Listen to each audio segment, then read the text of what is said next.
la guerre occulte.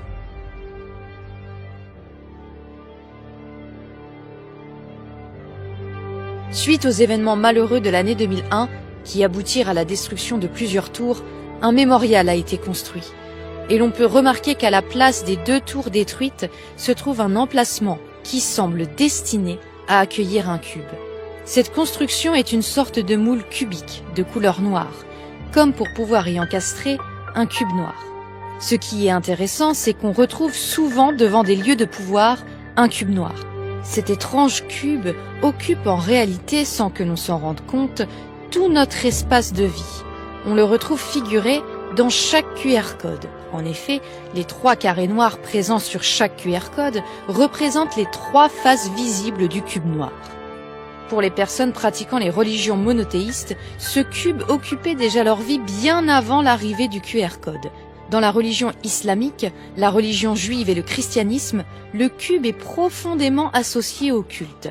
Mais alors, que signifie ce cube noir que l'on voit partout? Le cube noir, comment dire? C'est gênant. C'est-à-dire que surtout la vérité sur le cube noir, la signification du cube noir, c'est comme de l'uranium. C'est très très délicat. C'est dangereux. L'autre forme géométrique que l'on retrouve un peu partout, c'est la pyramide. Par contre, à l'inverse du cube, elle est très célèbre et tout le monde a sa petite idée sur ce qu'elle signifie. Aujourd'hui, elle est souvent montrée du doigt. On prétend que c'est un symbole maléfique, un symbole de domination associé au nouvel ordre mondial. Entre la pyramide dénigrée et le cube dont on n'entend jamais parler malgré son omniprésence, pourquoi cette telle différence de traitement? Que signifient ces symboles en vérité?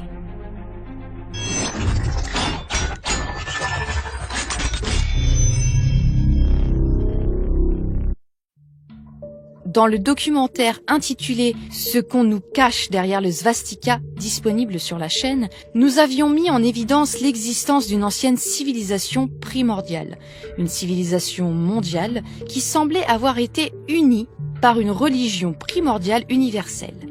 Beaucoup d'indices nous avaient montré que cette civilisation était pacifique et très spirituelle. C'est une civilisation de bâtisseurs et en réalité, tous les monuments les plus anciens et les plus mystérieux de notre planète furent bâtis par cette civilisation que l'on peut aussi nommer la civilisation des pyramides. En plus de la pyramide, le svastika et les divinités à cornes caractérisent cette ancienne civilisation. Mais voilà, bien qu'assez évidente, la civilisation des pyramides n'est pas reconnue par les pouvoirs publics, car elle dérange énormément les autorités. C'est parce que la civilisation des pyramides remet en cause notre propre modèle de civilisation et parce qu'elle pourrait faire évoluer notre modèle de société avec beaucoup plus d'efficacité si elle était connue du public. Ah ouais, et comment les pyramides pourraient faire évoluer notre société? Par un tour de magie peut-être. Oh, me dis pas que tu vas nous parler des extraterrestres. Non, pas du tout, non. Les pyramides, en fait, c'est une ouverture vers un ancien monde qui a vraiment existé. C'est une ouverture vers une ancienne civilisation réelle qui serait un nouveau modèle aujourd'hui. C'est aussi une question de religion, parce que quoi qu'on en dise, à la racine de chaque civilisation, il y a toujours une religion pour la formater, cette civilisation. Chaque civilisation est toujours modelée par une religion, y compris la nôtre, qui est basée sur la religion judéo-chrétienne et sur le monothéisme en général. Ce sont ces 3 religions abrahamiques qui ont abouti à notre civilisation matérialiste et cupide. Mais nous l'avons montré dans la précédente vidéo. La civilisation des pyramides qui s'échafaudait sur une religion polythéiste était beaucoup plus spirituelle car la cupidité et la guerre en étaient absentes. En vérité, ces pyramides sont des temples dédiés à la religion primordiale, comme démontré dans la vidéo précédente. 3 preuves qu'on nous ment sur les pyramides. Elles sont là pour nous transmettre le message de la civilisation de nos ancêtres et de leur religion primordiale. Leur message est si puissant pour les âmes qu'il pourrait facilement subjuguer les religions monothéistes. Ces dernières ont déjà mené l'inquisition à travers la terre entière pour nous faire oublier notre religion et notre civilisation primordiale sur tous les continents. La vérité sur le passé de l'humanité est inexorablement liée aux pyramides. À elle seule, elle renverse toutes les croyances établies par la civilisation judéo-chrétienne. C'est d'ailleurs pour cela que tous les opposants au pouvoir de l'Église chrétienne avaient choisi pour emblème la pyramide, car elle figure la vérité. Cette vérité que les inquisiteurs monothéistes ont enfouie il y a plusieurs siècles. Mais aujourd'hui, ceux qui revêtent cet emblème de la pyramide, les francs-maçons pour ne pas les nommer, en réalité, ils n'ont plus rien à voir ni avec cette ancienne civilisation, ni avec cette ancienne religion primordiale. Mais aujourd'hui, les francs-maçons, ils participent à cacher cette ancienne civilisation, puisqu'ils défendent toujours l'histoire officielle qui a été établie par les inquisiteurs chrétiens. Ils ne font rien en matière de réinformation, à un moment où il y a une énorme brèche ouverte par le film LRDP, entre autres. Ils pourraient en ce moment réinformer les gens sur cette ancienne civilisation, ils pourraient revaloriser ces pyramides, réexpliquer ce que c'était, revaloriser cette ancienne religion des pyramides, qu'ils étaient censés défendre au départ, puisqu'ils l'ont choisi comme emblème, cette pyramide. Les francs-maçons, ils ont changé de cap, et ça date pas d'hier. Mais au tout départ, la franc-maçonnerie, c'était une opposition aux religions monothéistes, une tentative de faire évoluer la civilisation vers la démocratie, en s'appuyant sur cette ancienne civilisation des pyramides. C'était ça au départ le projet. Les différentes écoles de pensée, que cela soit la franc-maçonnerie ou les religions abrahamiques, ne s'intéressent pas aux pyramides. Pire, ils les dénigrent. Si cette attitude est logique pour les religions monothéistes qui y voient une religion concurrente, elle est toutefois étonnante du côté de la franc-maçonnerie dont les idéaux de départ semblent avoir été détournés. Ok, mais moi ce que je veux savoir, c'est ce cube noir qu'on voit partout là. Qu'est-ce que ça veut dire en fait? C'est quoi ce culte caché? Un culte de quoi? On va répondre à toutes tes questions. On va tout expliquer, mais avant, pour que tu comprennes, faut juste qu'on t'explique 2 ou 3 trucs. La philosophie des 4 éléments. Le cube et la pyramide font tous deux partie des solides de Platon. Les solides de Platon figurent les 4 éléments et même le mystérieux 5e élément. Mais revenons aux 4 éléments. Il y a le feu, qui correspond à la pyramide, l'air, qui correspond à l'octaèdre, l'eau, c'est l'icosaèdre, et enfin, la terre, qui correspond au cube. C'est bon? Tout est clair? Ouais, continue. Les 4 éléments des philosophes de l'Antiquité étaient surtout utilisés pour décrire la matière. Cette matière qui compose tout l'univers. Les 4 éléments, en fait, c'était une grille de lecture pour décrire le monde, quoi. Selon la théorie des 4 éléments, chaque substance qui compose le monde est faite de 4 éléments de base. Et c'est la quantité de chacun de ces éléments qui détermine chaque substance. Chaque élément est déterminé par son degré de volatilité, ou par son principe opposé, son degré de matérialité. Du plus volatile au plus matériel, on a le feu, l'air, l'eau, puis enfin la terre. La terre est l'élément le plus lourd, il est immobile, il est le plus froid, alors que le feu est l'élément le plus léger, le plus mobile et le plus chaud. Comment ça la terre est le plus froid? C'est la glace le plus froid.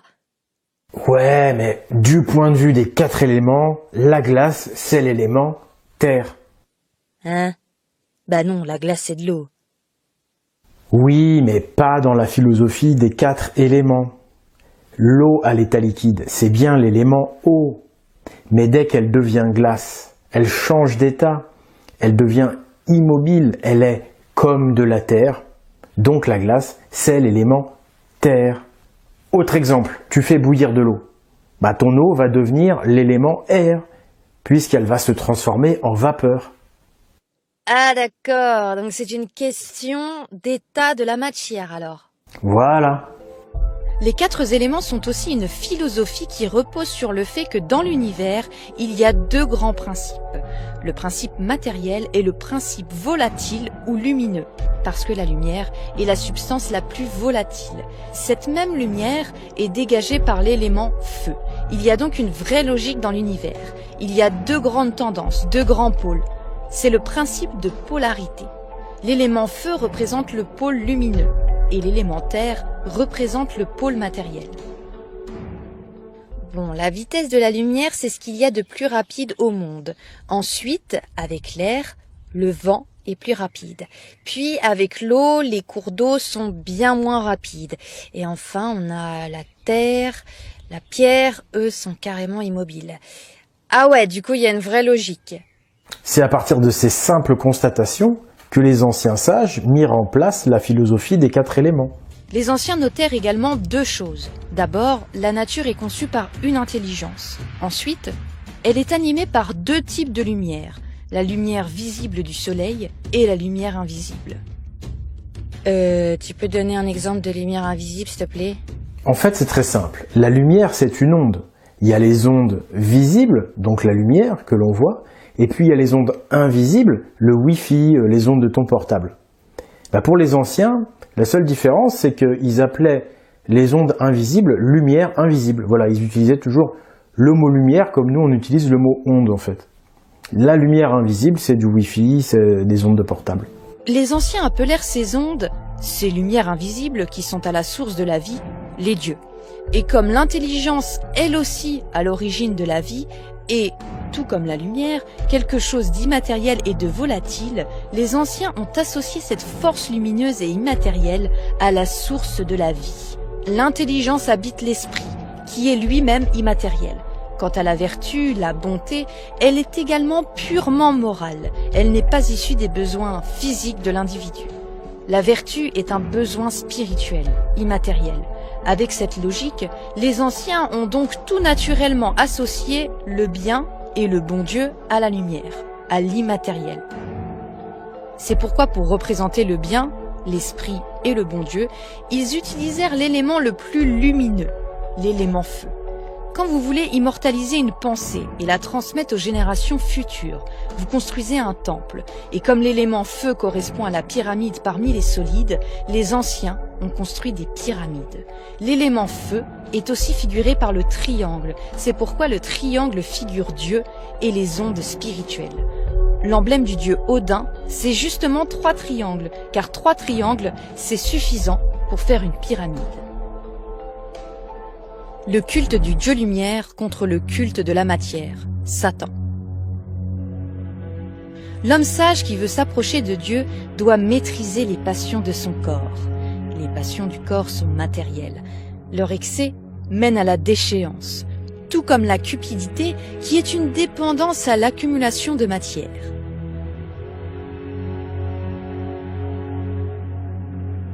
Toutes ces passions viennent de l'instinct animal. Bref, l'élément terre qui figure la matière est associé au mal et au dieu mauvais. Attention, on ne dit pas que la matière est mauvaise, pas du tout. La matière, elle est nécessaire à la vie, elle est également très bien. Non, ce qu'on dit simplement, c'est que l'homme a un enclin naturel à aller vers les choses de la matière. On est naturellement attiré par la nourriture, par tous les vices, toutes ces choses matérielles. Il n'y a pas de problème. Par contre, on n'est pas naturellement attiré vers la philosophie, vers tout simplement s'instruire. Les choses de l'esprit, c'est aussi les choses intellectuelles. Bref, on n'a pas cet enclin naturel pour aller vers les choses d'en haut.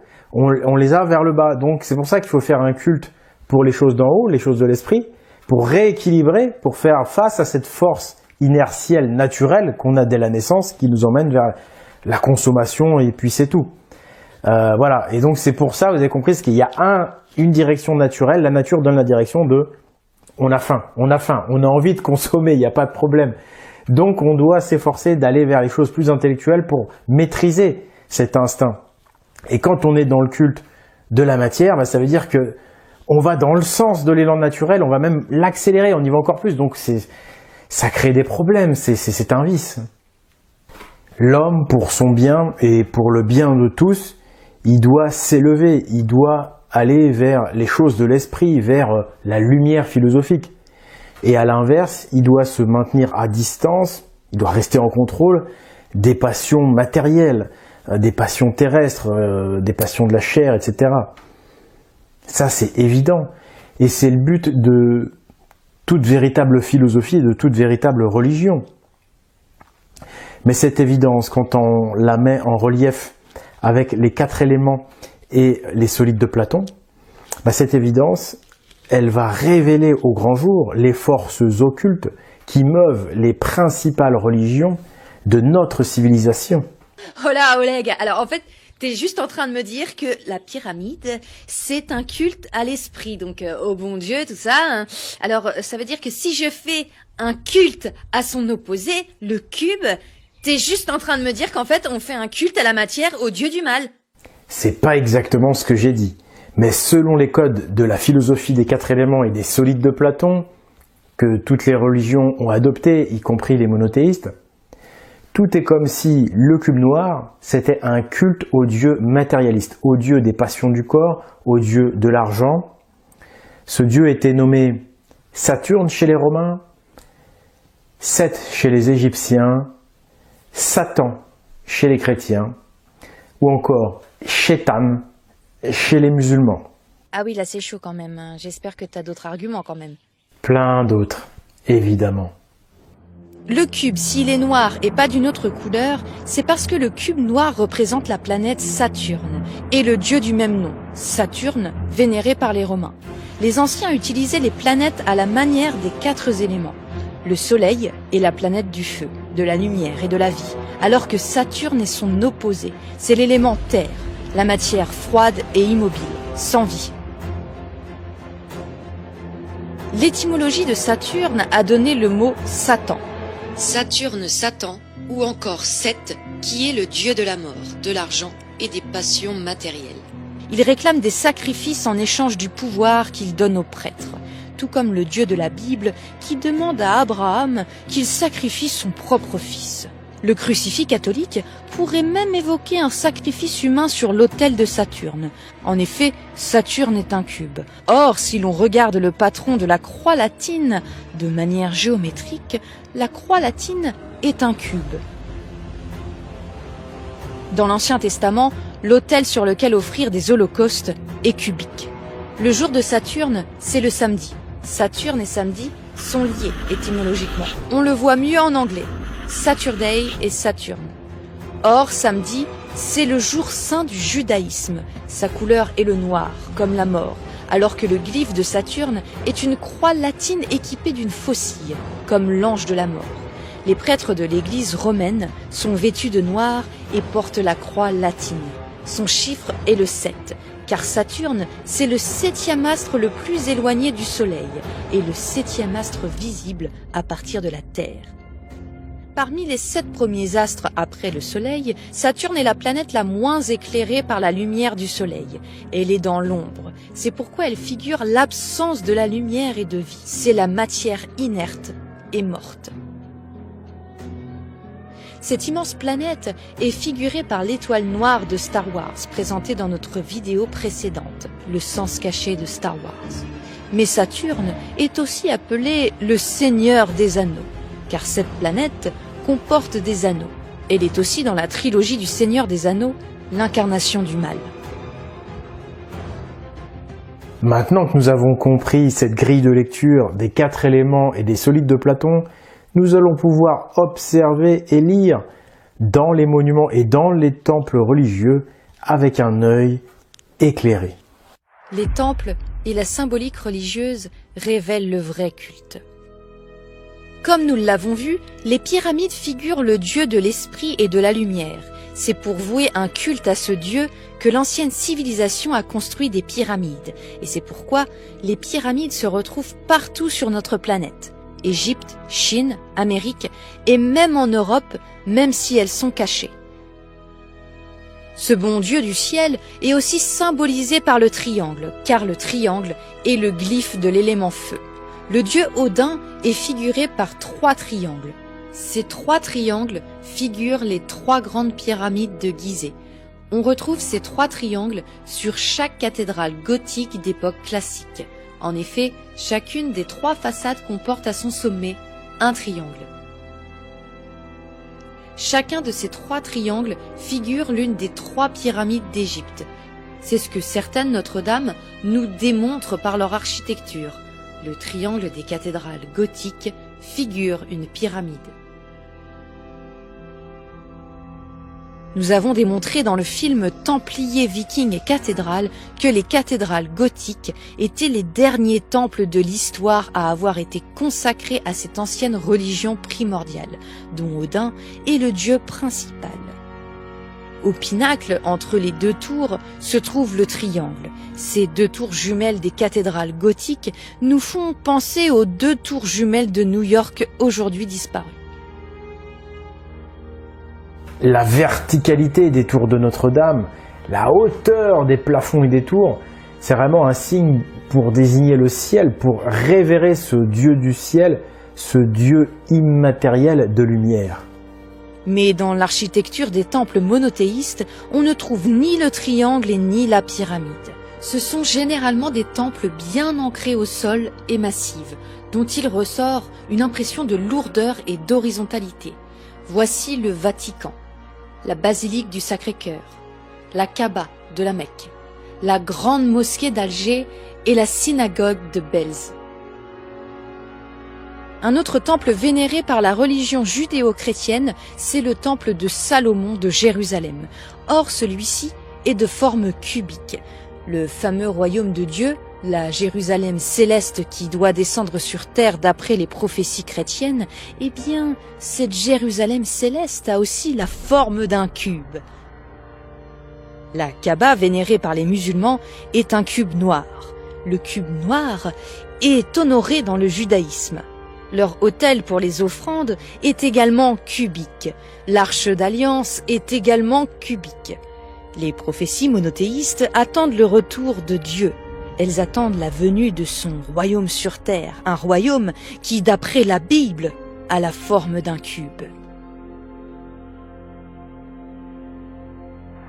La signification symbolique du mémorial de New York. Les tours ont été détruites par des extrémistes d'une religion monothéiste et elles ont été remplacées par une fosse cubique noire destinée à voir atterrir un cube. Il faut dire que faire descendre la Jérusalem céleste sur terre, c'est aussi le but des francs-maçons modernes, attachés au culte du temple de Salomon de Jérusalem. Faire descendre le royaume du dieu Cube, du dieu Saturne sur terre, est-ce cela la symbolique derrière ces terribles événements? Ces tours ont-elles été offertes en sacrifice à Saturne? Une chose est sûre, le culte du cube noir s'affiche désormais partout. Et d'après la philosophie des sages de l'Antiquité, il s'agirait d'un culte caché à Saturne, Satan, Seth, le dieu de la matière, de l'argent et de la mort. Est-ce que tout cela veut dire que les adeptes de ce culte dirigent notre monde? Il est vrai que les mœurs de notre société sont devenues ultra-matérialistes et dominées par les passions du corps. Il est vrai que la franc-maçonnerie a totalement abandonné depuis longtemps le culte de la pyramide pour rejoindre celui du cube. Il est vrai que George Lucas, à travers ses Star Wars, semble avoir dénoncé cette guerre interne au sein de la franc-maçonnerie et qu'il ait dénoncé le culte de Saturne et de son pouvoir maléfique. Il est vrai que les événements politiques et religieux récents valident cette vision des choses, car depuis les événements de 2001, les religions monothéistes ont le vent en poupe. Et la débauche liée à Saturne a également beaucoup progressé dans les mœurs. Tout ceci se passe sans que personne ne dénonce le culte du cube. A contrario, on fait croire que c'est la pyramide qui incarne le dieu du mal. C'est une inversion accusatoire typiquement satanique. Pour couronner le tout, la démocratie recule et le totalitarisme progresse, devenant même à la mode chez les jeunes, séduits qu'ils sont par les religions monothéistes. Cette jeunesse croit être protégée du culte de Satan par ces religions. Elle ferait mieux de s'informer. Nous avons vu à travers les codes des anciens philosophes qu'en réalité le culte de Satan se trouvait partout. Partout, vraiment. Bordel, on est foutus! Mais non, t'inquiète pas, on n'est pas foutu, parce qu'il existe un autre culte qui va venir contrer ce culte noir. Il existe un culte au Dieu lumière, au Dieu esprit. C'est la religion des pyramides, c'est la religion des cathédrales païennes Notre-Dame.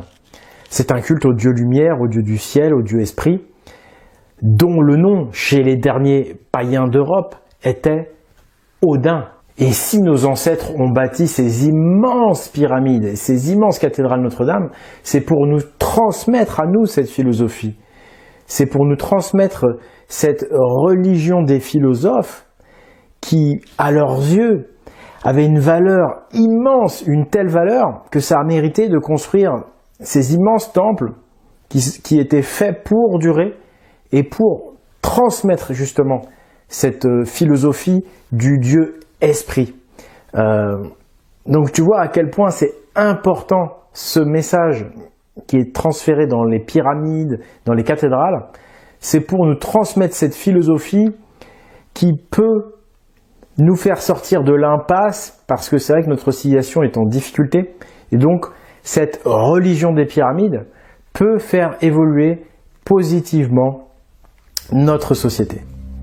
Il y a en ce moment une guerre entre la pensée matérialiste du cube Satan-Saturne et l'esprit spirituel du dieu lumière de la pyramide.